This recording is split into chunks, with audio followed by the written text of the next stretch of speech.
சும்மா வீடியோ எடுக்கலாம். ஏன்னா இது மாதிரி பண்ணுறீங்க? இந்த செல்லம் வந்து எங்கேயோ ரோட்ல போய் இருந்தாப்புல, ஒரு ஃபங்க்ஷன் வந்தோம். இவன் வந்து சென்னையில இருந்து வந்தவன் சும்மா மொய் வச்சுட்டு போக வேண்டியது. என்ன தம்பி எப்படிப்பா இருக்க? ஏன்னா சாப்பிடலாமாப்பா, பீர் கீர் சாப்பிடலாமா சொன்னோடனே சாப்பிடலாம் தம்பி உடனே ஒத்துட்டாரு.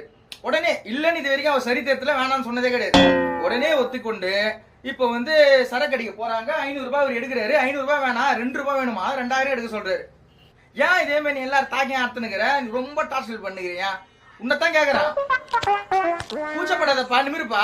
ஏம்பா நான் வந்தா ஒரு பீர் வாங்கி தரேன்னு. ஐயோ மூஞ்சி பாவமா வச்சுனுக்குறான். அவன் சாதாரண ஆள் கிடையாது. இவன் ஸ்டோன் கோல்டு, ஸ்டோன் கோல்டு சாதாரண ஆளே கிடையாது இவன். சொல்லு, 2000 ரூபாய்க்கு ஒரு மனுஷன் எப்படி குடிப்பான் சொல்லு? 2 பீர் பத்தாதண்ணா. 10ஆவது 11ஆவது அந்த கதெல்லாம் இங்க வேணாம். நீ ஏன் ரொம்ப டார்ச்சர் பண்ணுகிறேன்றா? செருப்பு பிஞ்சு போகணும் ஒழுங்கா போய் எப்படி நீ ஒண்ணு போடாம பார்த்து கொட்டியாத. சொல்றத கேளு. பாய் மட்டும் சொல்லு. பாய்ண்ணா.